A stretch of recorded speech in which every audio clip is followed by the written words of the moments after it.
two writers, one just starting out, the other a bestseller. Join James Blatch and Mark Dawson and their amazing guests as they discuss how you can make a living telling stories. There's never been a better time to be a writer. Hello and welcome to the Self-Publishing Formula podcast with James Blatch and Mark Dawson. We're doing an unusual evening. It's all dark in both Salisbury and Huntingdon and these long winter nights, but we're normally morning people, aren't we? Yes, normally, yes. We've had a slight change in schedule today. But are you a morning person? I am, yes. I'm much more effective in the morning. I tend to slow down this time of day. Interesting. I'm a night owl, definitely. Yeah. Horses for courses. Although when I say that, I'm often seeing the Facebook group, people are asking, what's he talking about? Don't know what horses for courses means. Don't know. Is that just a very British expression? I think it must be. Yes, it must be. So, horses for courses. So, yes, what does that mean, really? Well, it means what's good for you might not be good for somebody else. And for one horse, the course is going to be, 10 horses who might all be equally of strength. One will win on one course because it suits them. Horses for course. I think it's pretty self-explanatory, isn't it? It's horse racing not as big a thing over in the States, the track. Well, Kentucky Derby, I guess, is quite big, isn't it? I think it's called Derby over there. Yes, that's very true. Okay, I feel we're getting sidetracked, but anyway, it's the end of a course opening period for us. We're now moving into Christmas. I do like this period for SPF because we spend, and I think individual authors could do the same thing. However you run your company, whether it's from middle of July, I think ours is, or end of July each year, there's a natural end of year a period for you to take stock, to look at what your achievements were in 2018 and look forward to 2019. So we're starting to modify some of the things we're doing now, like the blog post. I've written one on what events you might want to go to in 2019 that Tom will publish at some point this year. We'll do a few more other posts here and there about that. And an SPF point of view, we'll think about what we did this year, where we're going to go for next year. In fact, I'm coming down to poisonous Salisbury this very week, am I not? You are, yes. So remember to bring your hazmat suit. You never know. You might see. I shall pull into a lay-by in Aylesbury or somewhere and put on the hazmat suit for the final. Is that a lay-by you normally pull into? That's a joke I don't understand. Does Mrs. Blatch know? That's an old joke. Yes. So I'm going to come down there and we can have a little chat about the future, but we need to have a get-together. And for us it's quite nice because the course doesn't open again until March, probably, I think. So we get a bit of time to spend on course creation. We've got a couple of new things coming up. So we've got an Instagram module that's coming on stream. We're revising AMS. We won't mention AMS now, but we are going to obviously have to revisit it from time to time because it's a changing area. There's lots of chat in the groups. What I would say about AMS, I'm getting lots of questions about getting to the advanced console, is pay attention to the Facebook groups because there's some fluidity there. I think I mentioned that last week, and that's where you're going to find the best information on that. But we are also going to talk about the foundation. So our thoughts turn to how we're going to allocate the money next year to authors who are good at writing, have got a lot of the things needed to make it work, to make a career work, but are struggling to find the funds to get their career up and running, and the Self-Publishing Formula wants to support them. So we set up a foundation. Your wife Lucy did a lot of the work here. It's called the SPF Foundation. We awarded our first grants in 2018 to Ronnie Verdi, Diana Ball and Laura Fife. And we've got to catch up with them, actually. They're all doing pretty well. And we're going to give you a full update when we do an episode dedicated to this in the near future. But what I wanted to say to you at this stage is that applications for 2019 close on the last day of 2018, so 31st of December 2018. And what's on offer, Mark? Do you want to tell us what's on offer for successful applicants? Well, firstly, it's with Reedsy. So we work with Ricardo and Emmanuel at Reedsy, and what's on offer is both of the SPF courses, and I think it's £2,000 worth $2,500, so about £2,000. $2,500 to be spent as the author wishes. So on cover design, on editing, advertising, that kind of stuff, just to get them off and running. So yeah, we're definitely looking for people to sign up or to apply anyway. There's no one says rigorous, but there are some criteria that need to be met. And all of the details are on the website, so selfpublishingformula.com. And then up at the top, there's a tab for Foundation. And there's a little form to fill out. You need a sponsor, someone in the SPF community, and then send it off. And Lucy looks through those. She shows me a few, and we decide. I think it'll be three more people that we decide to give them a hand and hopefully get them started on their careers as full-time authors. Yeah, and $2,500 goes a long way. Readsy.com is a bit of a one-stop shop for a lot of the essential services that you need, and then combine that with access to the Facebook groups that support the two courses, and you've got a very, very good start to your career. Good. So, as Mark says, selfpublishingformula.com. You can go straight to /SPF-Foundation, but otherwise you'll see a tab at the top, as Mark says. Good. Get your applications in, and we look forward to looking over those in the beginning of the new year. Right. Happy Thanksgiving just gone for everyone in America. Happy Thursday for everyone else. And now it's Christmas. So what we call Christmas, I think they call holidays, strangely. Holidays is like a beach for us, isn't it? But in America, it's Christmas. Our lights are on. The music was playing for the first time in the house last night. Everyone's getting excited about Christmas. Is that the same at Dawson Towers? No, we had an auction at Samuel's school, my son Samuel's school, and one of the prizes was to go to a farm in a tractor and to pick a Christmas tree from their crop of Christmas trees, which they've been cut down and delivered to us. So we're going to be doing that quite soon. You won that auction. Did Samuel give you the eyes that said you are winning that, Dad? Yeah, I bid up, and so we could get that one.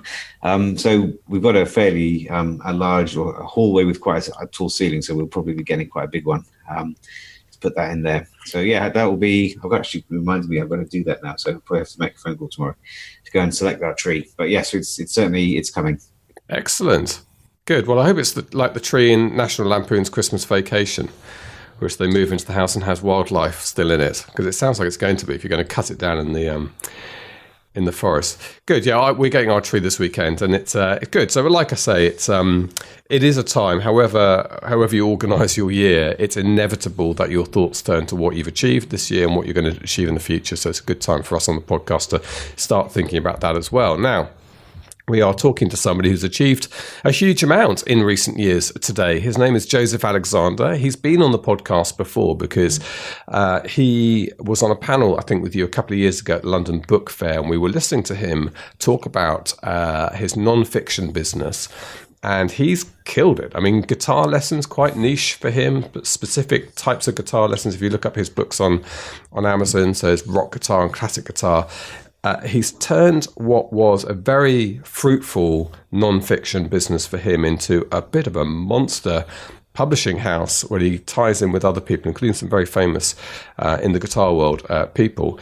And he's finally put pen to paper and explained to the rest of the world exactly how he's done that. He's a big fan of yours and your methods. And we often talk about, we talk a lot about fiction authors, and occasionally, not as much perhaps as we should do, talk about non-fiction. This is an important pillar in the non-fiction part of our community, is it not?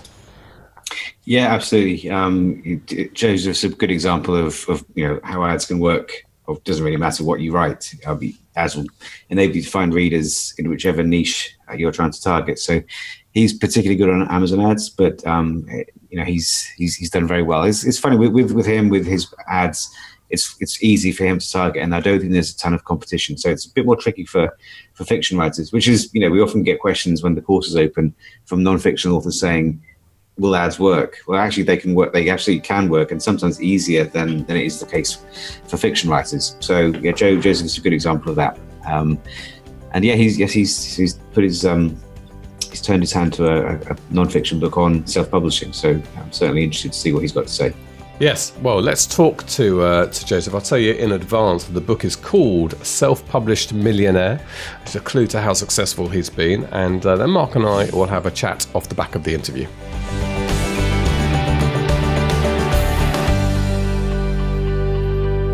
Joseph Alexander, hello, welcome along. There's a man who looks like a rock and roll guy, leaning back, surrounded in Stratocasters, which is, I've just made that up. I don't know if that's what any of those guitars are. Yeah, that's one. Is it? That one, yeah. It's a Strato. It's a Strat. Yeah, That's how you call it. My main Strat. guitar. It's my go-to one. Really, there's a whole rack of them wow. behind me now. Sort of, I've got gear acquisition syndrome quite badly, so I need to.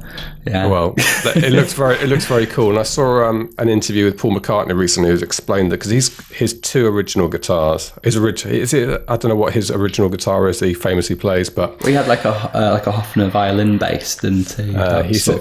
He said the first one's missing. Oh. So at some point it disappeared. He doesn't really know when, but I reckon you've got it. So I didn't come on here to be accused of. No. That must be worth a fortune. Macca's theory is it's in the basement of some oligarch's house, right? Maybe, or some German collectors or something. That sort of one at some point it'll. I do know.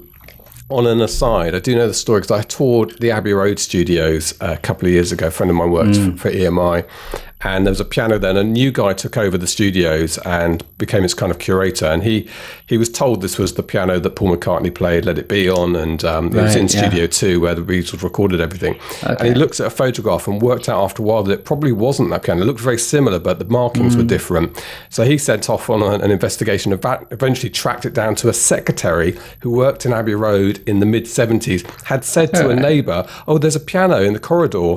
Would you like it?" And they got a removals van, took this piano, was in this house in Twickenham, and he turned up there with a removals van and said, "I hope you've enjoyed having a piano. That's Paul McCartney's piano. We want it back, so it's now back at Abbey Road." Oh my gosh! Wow. So it does. I'm not saying you've definitely got Paul McCartney's guitar, but pay, I think we all know now. Never know when Mac is going to turn up at my door. Yeah, exactly. Hey, well, how cool would that be, though? Okay, look, let's talk a little bit about you. So we've obviously, through our whimsical introduction, have revealed the fact that you're a musician and guitar is your thing. And Mark and I, we were just saying on the introduction, been really amazed at watching what you've done. And a lot of the people who we talked to had a close connection with Mark and sort of got a lot of learning from him. But actually, you were somebody we found who was doing the same thing as Mark, but in a slightly different area, a very niche area. But just give us a bit of background, Joseph, about how you became this multi-seller on Amazon. Complete accident. I can't, at the beginning, certainly, obviously it turned into something I discovered was a viable, career, I guess. But it really just started from me teaching my students at home private lessons and writing down the lessons that I was teaching them. And, I was sort of saving them as just doing it in Microsoft Word or whatever. And doing a bit of music notation for them, and I was just getting piles and piles of stuff, and I figured I wanted to sort of share that, I guess. And a lot of it came out of the sort of experience I had at music college, where I was sort of bombarded by all these different resources and musicians, and I didn't really know where to start, especially with jazz guitar. So what all my kind of private lesson teachings turned into was just a very, very stepwise routes through how to kind of get into playing jazz. That I wasn't going to do anything with it. I could have approached I think it was the Registry of Guitar Teachers in London, said, "Do you want to put this out?" They were doing some books at the time, and they said, "Well, we really like it, thank you, but it was going to come with 3 DVDs of audio examples." It was totally financially unviable for them to do it, and they said they were sort of struggling to sell guitar books and things like that at the time. So I'm just going to close my email. And there's a little musical note just to accompany the chat. It'll happen a lot if I don't close it. So I thought, well, okay, fair enough, it's not going any further. And I mentioned it to one of my students. He was like, "Oh yeah, Amazon do some sort of self-publishing thing." And I did a bit of research and figured I could stick it online, terrible cover and bad formatting, and I figured, well, it's 21st century, we can make all that audio available to download for free. Because you can't put a CD or a DVD with a self-published book through, CreateSpace at the time and KDP. So very basic WordPress website. It sort of started selling a few copies. I thought, that's interesting. So the download, they bought the book.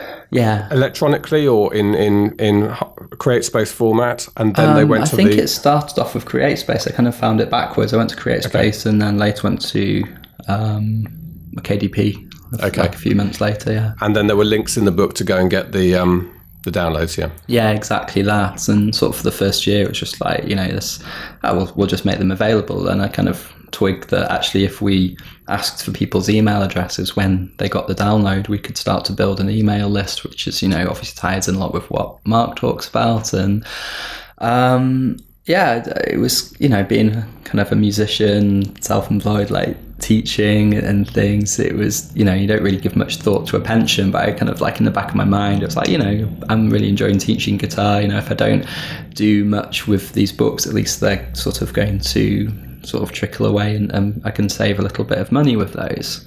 And so I wrote another one and that kind of really hit. For some reason that sort of, excuse the pun, that struck a chord with people. And I thought, oh, hang on, there's something here. And I think I ended up writing about 14 books in that first year, just based on what I'd learned at university, music college, what I was teaching my student, my own ideas about music and things. And at the end of the first year, my girlfriend had sort of seen my pictures when I travelled around Thailand a few years ago. She's like, do you want to go and live in Thailand for a year? So we did, carried on writing there. She was teaching, and it suddenly became a career. So that early days, that first year or so, you were selling the books, or you were selling the books and then collecting the emails when people downloaded the content? Yeah, exactly that. They sort of because a lot of what the sort of theory about building a list at the moment is, give away the prequel, give away another book in the series, which is really good. The sort of accidental but massive advantage that I had was that if you're learning music, of course you really want to hear what that sounds like, and my downloads were integral and are integral to getting the most out of the book. So it's not like we're having to try and come up with some superficial thing. Not that books are, don't get me wrong, but it's not like get my free checklist kind of PDF sort of thing. It's something that's really integral, people want, and we can we can then, we'll probably talk about email marketing and automation later. I know I get asked about that a lot. That's it's brilliant how you stumbled across that. And I think Mark's example of a similar thing is he created it for the purpose, as opposed to it being, as you say, an integral part of it. But I think he created a kind of a personnel file for John Milton. And if people got to the end of the book, of course, they've got to the end of the book, they've enjoyed it. And to read this little extra, and that went down really well. So that's I can imagine.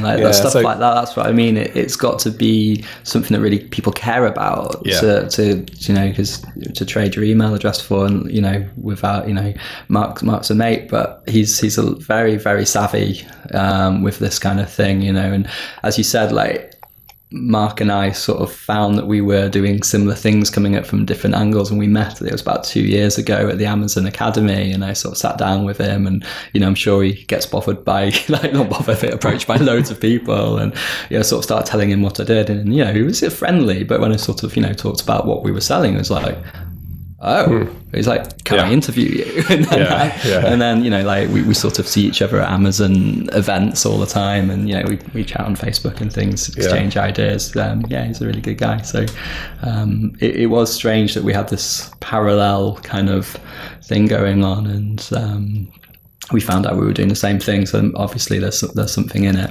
So that first year, the books were selling. Yeah, I don't really know why. There was no sort of AMS there. I think I was just lucky that 6 years ago, not many people were doing anything with indie publishing and guitar. I think there was a few people doing it with piano, but I think I was kind of a little bit groundbreaking, I guess, in that sense. Not that, just through what I was doing up on Amazon. I think I showed you in the last one last interview I did what the covers looked like. And the next stage was, when it started getting bigger, it's like, okay, well, we'll invest some money. We've got a nice looking website. I asked the guys who did the website to help me design a template for book covers where we could just, shove another guitar in and change the title and things. And that worked really well because rather than my own sort of shoddy attempts at Photoshop, we got some really kind of professional covers. I've got a few here if you want to if I can show you what we're doing now, if you're interested. Yeah, we should say that most people do listen to the podcast, but we are trying to drive people to this YouTube channel where it's all happening, and you can see people in glorious Technicolor. Absolutely do hold them up. Let's have a look. Yeah, I can describe. I've got at least sort of 3 guitars in shot at the moment. So that's probably one of the biggest books we've done. Martin Taylor, Beyond Chord Melody. He's one of probably the top sort of jazz guys in the world, and we reached out to him. He wanted to do a book with us. So this is one we released last week. That's with a guy called Jens Larsen, who's an incredible jazz musician. He's all over YouTube, hundreds of thousands of followers, and that's sort of a bit of our kind of business strategy at the moment, to reach out to very popular guitarists.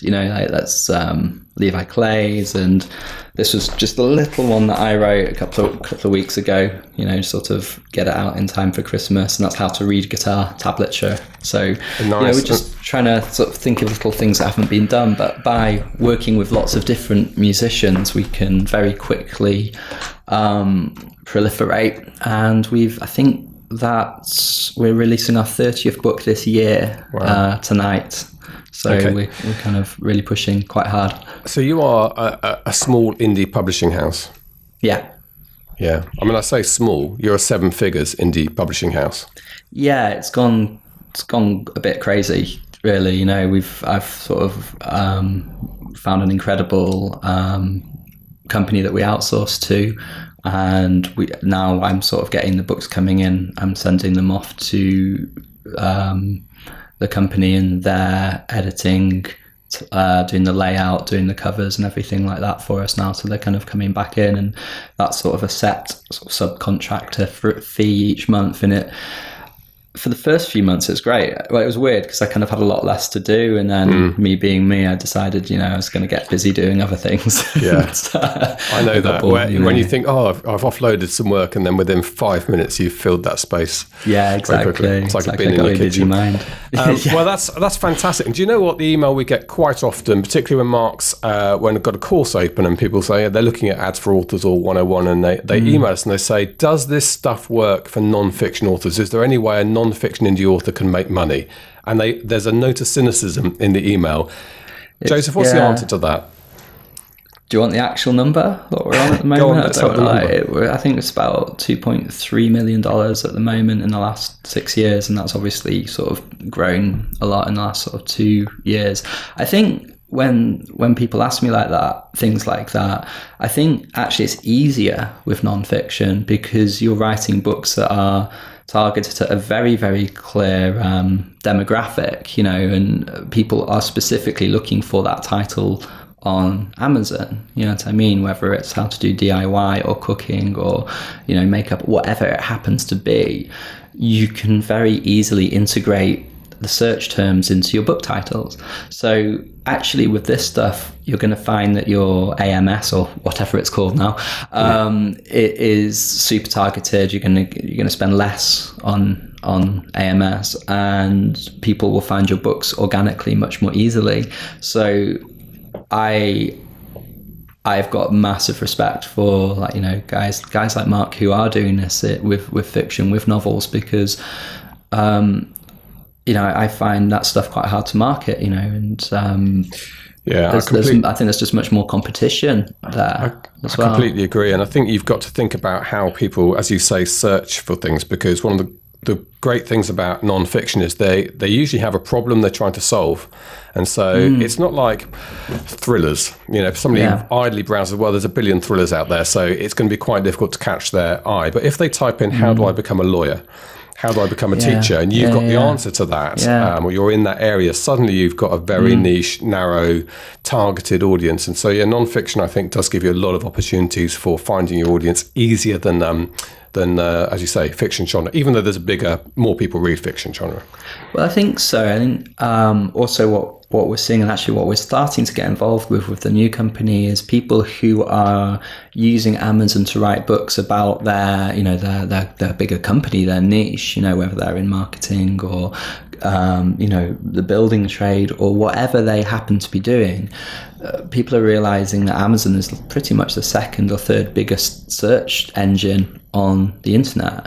So when we're working with a marketing company, and they're working with companies that are spending literally £200,000 a month on pay-per-click advertising. I won't name them, but they're huge, huge multinational. But they're saturated, and they're saturated in all the obvious places, like Google and Bing and, Facebook and all that sort of stuff. But actually, by using sort of a non-fiction kind of guidebook as a lead generation tool, they can get a book written, which is one of the things we're starting to do, and they can run very inexpensive adverts to that on Amazon, and then that book is working as a lead gen into their £500,000, £10,000 product. So it's actually it's sort of becoming quite a good way to get found in the wider world, let alone by selling books. Yeah, it definitely is. And that's a conversation that Mark and I have quite a lot about. The 101 course in particular is a slightly commercial conversation. That's what we're having. The 101 course in particular is a perfect blueprint for exactly that, for somebody who wants their book to be proof of their expertise and lead generation into their bigger product. And so some small tweaks to that, and that will be something else we'll develop and try and help people out in that area and help ourselves as well. Well, of course. Yeah, that's how it works. Okay, so you've written a book. You've written a book, obviously you've written books, you have written a book, which is why we're having this conversation. And just tell us about that and where the idea came from. I was really shy to do it. I think I was talking to you about this almost a year ago, not last London Book Fair, the one before that, and you were one of the guys that was sort of pushing me to publish it, and I spoke to a few people, and I don't know, it was a bit of a ethical question for me, because I didn't know whether it was something I wanted to be associated with. I'm really into the guitar thing, but I started writing a book about how to self-publish. And it was a little bit sort of autobiographical about, what mistakes I've made, what successes I've had, what's worked, what's not, and how I sort of came to do it, but also kind of really just packing it full with absolutely everything that we do on a day-to-day basis to create a book and market it and sell it and actually get to an audience, build a mailing list, keep marketing, and sort of build that ecosystem. And I've called it Self-Published Millionaire, and just to put it out there that this is a legitimate kind of career path for the people who want to dedicate themselves to it. So I'd kind of written this book about 18 months ago, and since then I started working with this, the company I mentioned before, who were doing the setup, and that's run by a guy called Tim. And me and Tim have become really good friends, and Tim's got about 20 plus years in the traditional publishing industry, and he's been responsible for thousands of books, literally, and he ghostwrites. He's written some, I won't mention who because I can't, but ghostwritten books for some very big celebrities. And he was like, well, I really like your book, but how about we sort of go together on this, and I put my insight from a traditional publisher point of view as well. So he's kind of gone through, rewritten it, I've updated it obviously, and we just finished it, and the book's going to be out on the 1st of November. So it's sort of it's pretty comprehensive, right through from planning a book to every stage that you can imagine in there, which I won't list because your listeners know what the stages are in doing a book, but actually then having your physical book, marketing it, and building sustainable environment for yourself to continue doing that. So we've thrown the kitchen sink in. Everything that we do is in there. We've been very honest about it as well. So, Self-Published Millionaire is going to be out. I think we're going for a launch on the 1st of November. So we'll include some links to that if we can. So it's interesting that Tim brought in the traditional publishing aspect of it. Yeah. How much does that differ? Is there an overlap, or is there specific lessons in there that are a little bit different approaches for trad and indie? I think that there is, but it sort of stops at the the writing stage, I mean, if you are going for a trad deal, and a lot of people want that, you're not necessarily going to want to do your own covers. You're not going to want to necessarily do a huge amount of your own editing. You want it as good as possible, but you have to realize at some point when you've written that book, if your agent and your publishers think there's mileage in it, they're going to reshape it. That sort of thing. So if you go to a trad publisher of a completely finished product, they're going to probably say no to that, because they're going to have their own ideas, quite rightly so, about who they're going to be marketing that to, how they're going to get that into stores, and they might have a different vision of that book for you. And so, however, if you don't go that way, it does seem more and more these days that there's almost nothing that a traditional publisher can do for you that you can't do for yourself, with the possible exception of book placement and in stores. But it swings and roundabouts. They might be able to sell a lot more copies of your books, but you will take home a massively reduced percentage of what you could do if you were selling that yourself. And if it is your vision, your baby, and you want to create that, I think these days it is difficult to sort of suggest somebody goes the trad route. And the people that I know, I was talking to Mel down at the Kindle Storyteller Awards the other day. Yeah, and she's just got a really big trad deal, and we're all really excited for her. But they've allowed her to keep her indie stuff. They've allowed to keep her pen name stuff as well. So it's kind of for her working in tandem. It's just it's a great other avenue, but she's managed to keep everything that she's done before, so it's fantastic. Well, there was funny enough, Mark and I had a conversation last night we did a live webinar for our gold Patreon supporters, patreon.com/SPF podcast if you want to get that live monthly webinar. And last night's was about mindset with Adam Croft, and we were talking about the advantage of, so there's a new author who was just got an agent and was about to go out to try and get a traditional deal, and she was saying, well, I'm really having my head turned by all this stuff about whether I should go traditional, but indie. And we were making the point you just made, really, is that if you start indie, it's a really helpful thing to do, because you'll end up in a position like Mel, even if you want to go trad later, but instead of sitting there with nothing behind you, no sales and no real clue as to how the whole thing works, accepting a deal on a shrug of shoulders, because nobody really knows what the going rate is. They'll try and get you as cheap as possible. And there's Mel. Think of the position she's in negotiating a traditional deal now. And like Bella Andre, who negotiated a 7-figure deal because she just showed them her spreadsheet. Said, well, this is what I'm doing. What are you offering me? And Hugh Howey, who famously turned down a 7-figure deal, he still thought it wasn't worth it. So I think just on that subject, starting indie, even if traditional's going to be your ultimate goal, is such a good thing to do to get some proof about your abilities and understand the market. I think any sort of publishing industry, and there's a real analogy here with like music, being a band and getting a label, getting signed. There's a huge analogy there, because if you sort of change hats and you look at yourself, if you were a traditional publisher, of course you're going to be risk adverse. It's going to be, it's a huge undertaking to take on an author, invest that into a book, set up all, not set up the distribution channels, but, take that risk on sale or return with all those titles. And if you can go to a trad publisher and say, yeah, listen, these are my numbers, here's my spreadsheet, and you can go with them with a mailing list that's, buying your stuff, they want to know you've got fans. They want to know that straight out of the gate, they're going to sell however many thousands, tens of thousands of copies to your audience, because your audience love you.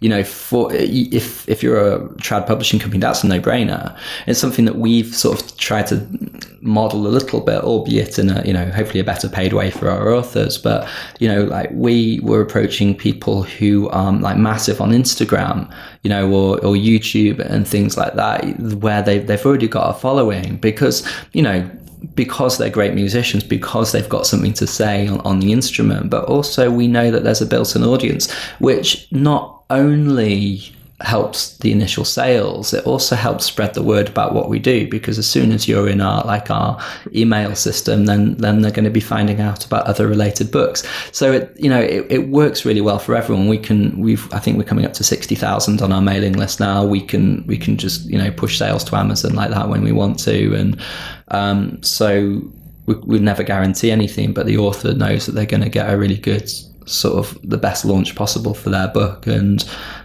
it's just a very symbiotic relationship with what we do. And, you just, it's working. It's really working very well. Yeah, that's great. On the music front, so what is the situation with the indie and trad world when it comes to bands and music? I have to say I'm hopelessly out of touch, really. I mean, I'm so out of touch. I really wish I knew. I think, I know basically it's, as I said, with traditional publishing, really, that you can be the best band in the world, but if you've got no fans, then even probably more expensively, why is a record label going to pay for all that studio time and all that promo and all the distribution and everything like that? Because music's an incredibly expensive, thing to produce and produce it well. And if you're going to be competing with like the Katy Perrys and Kanye West of the world, then it's sort of, it's big money. So if you're the situation, as far as I know, is that, bands that are great and they're approaching record labels with the view to getting signed, then if they're going to be looking at how many people are coming to your gigs, how many people are in your mailing list, and so that model similar stuff we were talking about is as advice to authors is to start indie and build up a presence before you go to try and get your trad deal, if that's your ultimate aim, is very much how organically it now works in music. Bands have to build up their own ecosystem, if you like, as proof and as credibility to try and get a deal. And do they need a deal? Is it so. In indie world, Mark would say he'll take a trad deal if it's worth it, but he doesn't need one. In the music world, do bands still need labels behind them? I don't know. I think it's one of those things where like it's starting to be that you can get onto iTunes and Spotify very, very easily. So if you're in a position where you can drive sales, and it's like we've got like a little sneaky idea. It's like, when we get like 100,000 subscribers, why don't we write a tune, put it out there and see what we can do with it? We could get 10,000 sales on a day or something like that, then you're going to be number one. It must be like, who the hell are these guys? You'll be on top of the pops if only it still existed. That would be amazing, man. That would be so cool. But go full circle. But I feel like it'd be cheating a little bit. But yeah, I mean, I think I've got friends who aren't signed, but they're very, very good at self-marketing, and they're doing really good friends. Actually, a good friend of mine, he mentioned Abbey Road. He's got a great studio at home, but he goes down and masters all his work at Abbey Road. Wow. And it's one of those things when you're in that environment, you do sort of get the contacts and the inside information to make things work. And he's doing really well, and he's not sort of signed to a label. But it's one of those ones where it's traditional musician's life, where you're doing gigs, but you're also kind of you're also selling your own stuff. You're also doing a bit of teaching, and it's kind of library music as well. He writes a load of library music that gets used on TV and things. So it's just all these different streams that you have to work out. Like I say, it's very similar with self-publishing. Yeah. Oh, well, I think SPF spends 4 figures a year on library music, so we're probably contributing to his. Oh wow! His film. Okay, well, that's that. I was interested just to ask you about music, because obviously there is a parallel with the book publishing world, and it's interesting to see how they reflect each other there. So back to your book, Joseph. When you first had the idea, when we spoke about it, whenever that was 18 months ago. I think I wanted you to write the story because it was an incredible story and it was inspirational to people. That was the bottom line for me, and I thought it needed to be out there. I could see you a little bit reticent about it. Yeah. But when you started it and where you are now, who is the audience in mind, and what do you want the book to do? Well, we want to help people. I think that's got to be the bottom line of anything that we do. Like I have a knack for writing non-fiction tuition books that sell, and it's sort of, I figured out how to do this with self-publishing, so let's sort of give it away really, and help people find their own path through it. It's something that we've tried to balance. Obviously, I'm a non-fiction writer, and a lot of the stuff is aimed at that, but we've tried to find parallels when we can with fiction stuff and novel writing. But who it's for, I suppose in a nutshell, is either somebody who wants to start writing their book and wants to not go down the wrong path with it. So many, ways you can go when you're writing. And I think writing for market's quite an important part of that. And we talk about that. But it's also, maybe you've got your book and it's like, well, what now? How do I edit this? How do I get this done? What resources are out there? And, of course, we've included a lot of resources at the back of the book. But essentially, it's all about what we've done, and everything's road tested. Everything's kind of, we know works, and we know it works for us. So yeah, either first time author setting out to do something, or really anyone at the stage right through to, okay, I'm ready to market this. We talk about all of the facets in the book, and what that's led into is we've started up a new company, which is at self-publish.co.uk, where we're providing consultations or putting people in touch with editors and cover designs and things like that, where we're providing services to self-published authors. But 90% of what we talk about is in 100% of what we talk about is in the book. I think some people are just always going to want to have that done for them, I suppose. So that's something we're doing as well at the moment. And is there a lot in it equally for fiction authors as non-fiction?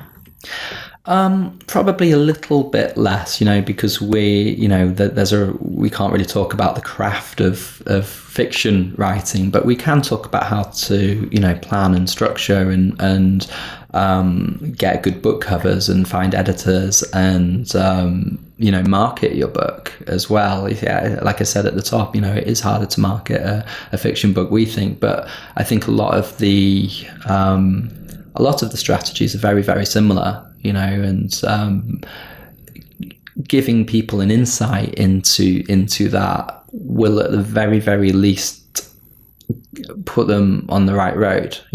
Like a lot, it's strange for us, but a lot of people don't know what AMS is. What I mean? So it's like, well, I've got this book now, what do I do? And the book's sort of designed to not only raise your awareness of what tools there are out there, but give you some insight into using them. So yeah, I think it works for fiction authors as well. I think there's something in there for everyone. Yeah, we should never forget that most authors don't know what MS ads are, and wouldn't run a Facebook ad. We just surround ourselves with the ones who do.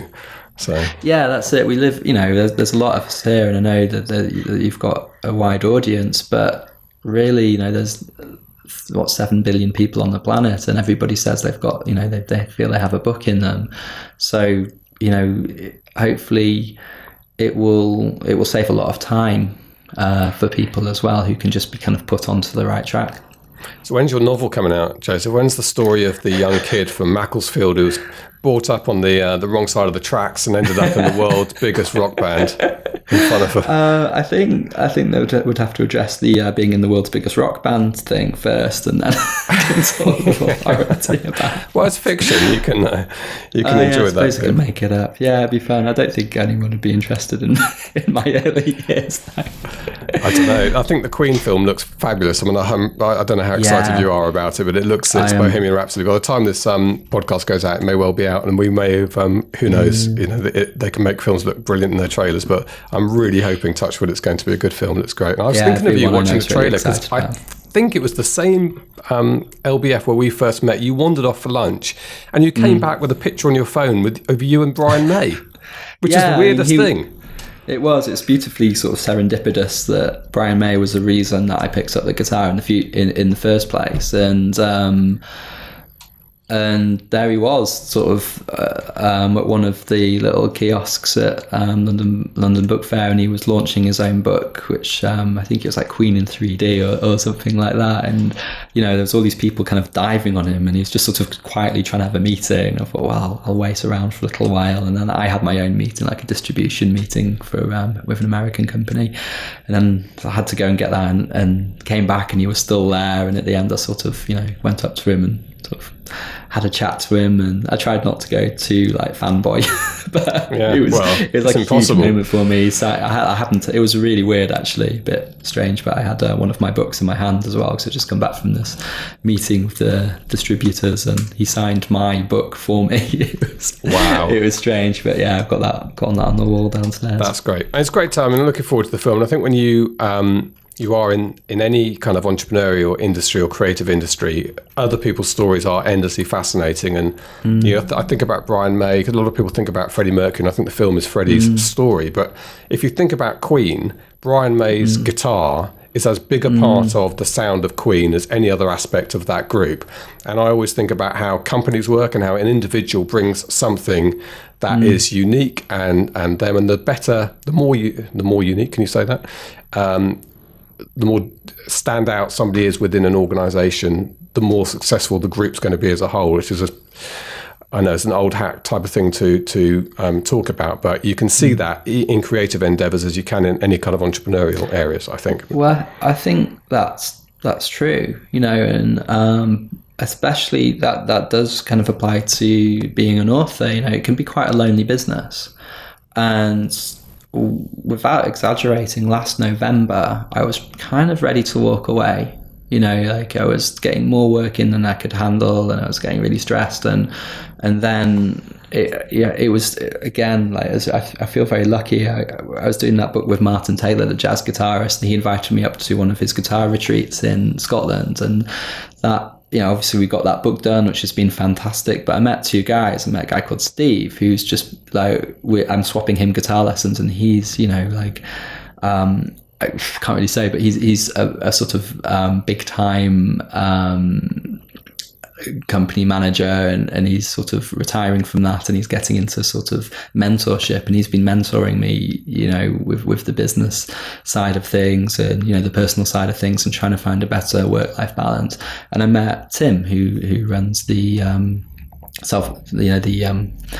the company that we're using for the editing and things like that, and we just became really firm friends. And it just sort of so happened that I just put one of those kind of self-indulgent Facebook posts up, and I had like it was like December at this point, and I put 6 manuscripts on my floor that I really wanted to get out before Christmas. And Tim just got in touch, like said, like, completely pro bono, mate, like if you want any help with that. And I was like, well, yeah, that'd be amazing. I can't promise any future work, I normally do all the editing myself. And he sort of did a couple, and then pretty much the sort of next email that I sent him was like, listen, man, do you want to run my company for me? This is all getting a bit much. Well, there you go. And it goes to show. He said no. But we've had this sort of amazing kind of relationship now, where it is great because we talk on the phone a couple of times a day, and talk about projects and things that are forthcoming. And actually, that working with someone has inspired a lot of new projects and contacts and things like that. And the work that we're putting out now is better than what I was managing to do by myself. It's a bit more like inspired, it's more creative, and it's more fun, and if there's one thing that I can sort of stress, getting a writing partner or finding someone to, share that load with, in whether that's a freelancer just to take some of the load off, or a friend or a writing group or anything like that, because it can be a very solitary life. And I'm not comparing myself to Brian May and Freddie Mercury I think you should in any way, but but that's the point. It's the sum of parts. You spur each other on.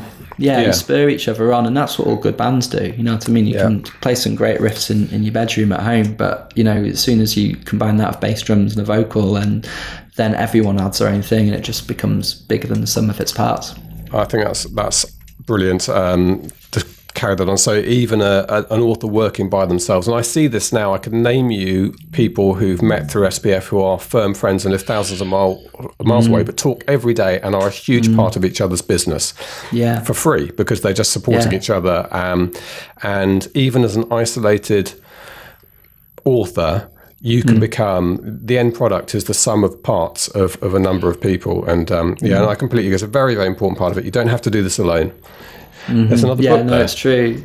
There is, I think so, but it's one of the wonderful things that Mark's done, really. The SPF community is really tight. There's and you can sort of see, you know, the same people like commenting on things and just, you know, becoming friends sort of in front of your eyes. And I think a lot of great relationships have been formed through that, and providing that forum for people to connect is a wonderful thing.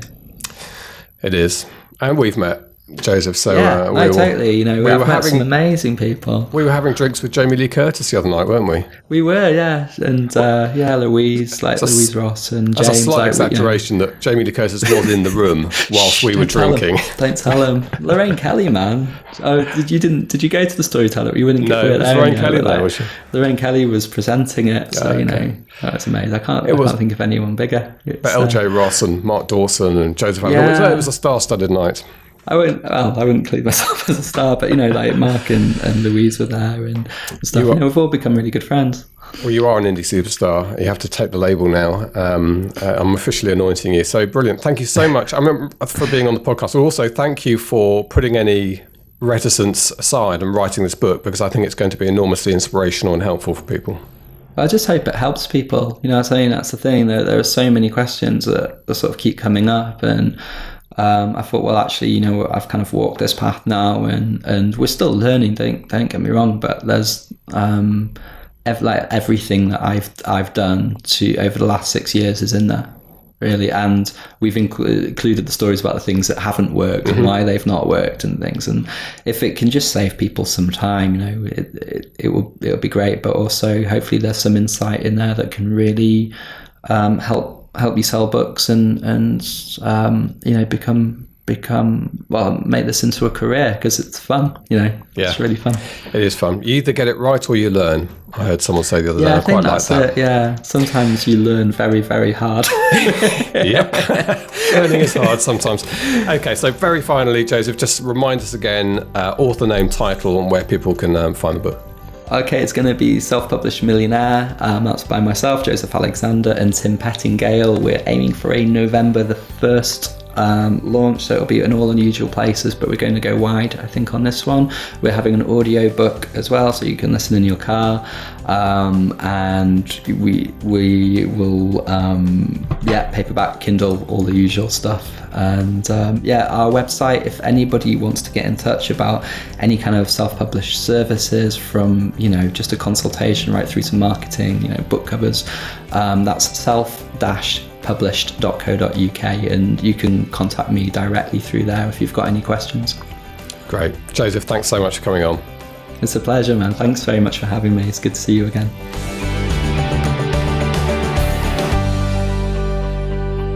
So there we go. Yes, as Joseph mentioned, I should mention, he's co-written the book with Tim Pettingale, and a good guide, particularly for people in non-fiction. But I think a lot of the principles that he talks about, as with you, cover fiction authors as well. Yeah, absolutely. Advertising is advertising, isn't it? Really, it's nothing. This isn't something that's specific to fiction writers or writers. It's something that is tried and tested in every single industry. So it's hardly surprising that it works for his books, and he's nailed it. So lots of things to learn from him. Good. Okay. Well, Mark, it's time for bed. Well, not quite. As we look at it now, it's 5:30. So I am quite tired, but not that tired. I have to ask you: is the guest wing ready to receive me? Yes, it is. Although I was told today our cleaner broke the shower, so we'll have to see whether we have smelly blatch or fragrant blatch. I'm hoping for fragrant blatch. I'm not getting out of my hazmat suit the whole time I'm there, so I'll just be sat at dinner in the evening in my hazmat suit. Good. Well, I'm looking forward to seeing you on Wednesday. I'm going to set you up with the camera. It's all part of our work towards our relaunch of the podcast, which is coming up in December. And between now and then, we've got a load of good interviews. In fact, we've got a full cupboard of some excellent interviews. I recorded one with JD Barker this week. Now, we had JD Barker on briefly. When did I have him on? From New York, from Thriller Fest. And we knew right away that we wanted to speak to him again. So I spoke to him. Now, that's scheduled for the beginning of next year, and it's an excellent interview. So we've got that coming up and plenty more. Good. If you'd like to support the work of the podcast, you can go to patreon.com/SPF podcast, where not only will you help bring the podcast to fruition, but you will also be entitled to a load of goodies depending on what tier you choose. And to mention again, the SPF Foundation. So if you'd like our courses, $2,500 to spend at reedsy.com to get your career off to a start. Go and have a look at the criteria at selfpublishingformula.com under the Foundation banner to see if you qualify, and you can apply for that. We need applications by the end of this year, 2018. Good. One thing we should add, we've got a webinar in the SPFU, Self-Publishing Formula University, open brackets, not a real university, close brackets, with Tammy Lebrecq, who is really excellent on newsletters. So she's got a great book, Newsletter Ninja, I think it's called, which I read a while ago, which is excellent. And Tammy's coming on, and it will either be a chat with me or with James about best practice for newsletters. And I've done quite a lot of work with my own newsletter. So Tammy basically reminded me of some things that I've forgotten that I should be doing. And since I've been emailing my list a bit more regularly, I've had a launch on Friday. So actually on Black Friday, I didn't even realize it was Black Friday. And it got to number 4 in the .co.uk store, and it's a top 50 in .com, which was the highest that I've managed. There's a few things that might contribute to that, but I think having a more engaged list is one of them. So yeah, we've got Tammy coming on, and if all Patreon subscribers, supporters get all of those SPFU webinars and additional content, plus tons of other stuff as well. So we've also got Dave Mccartney coming on. I'm going to do another one quite soon. Facebook Live that we did at 50 Books. So tons of stuff, additional content for people to get the teeth into. Yes. So you get access to these monthly webinars. As Mark says, if you're the easy way is to become a Patreon supporter, which you can do for as little as $1 per episode of the podcast at patreon.com/SPF podcast. But if you bought either of our courses, any of our courses, you automatically get enrolled in the SPF University. So I haven't got a university degree, so I'm quite excited. Open brackets, not university. Close brackets. Well, if you could put that in small letters on my degree certificate. I'll whisper it every time you say it. And anoint me. Good, excellent. Well, on that note, let's say goodbye, and I'll see you in a couple of days, and hope that everybody listening has a great week writing and reading, and shall we say starting the long wind down to Christmas. We'll see you next Friday. You've been listening to the Self-Publishing Formula podcast. Visit us at selfpublishingformula.com for more information, show notes, and links on today's topics. You can also sign up for our free video series on using Facebook ads to grow your mailing list. If you've enjoyed the show, please consider leaving us a review on iTunes. We'll see you next time.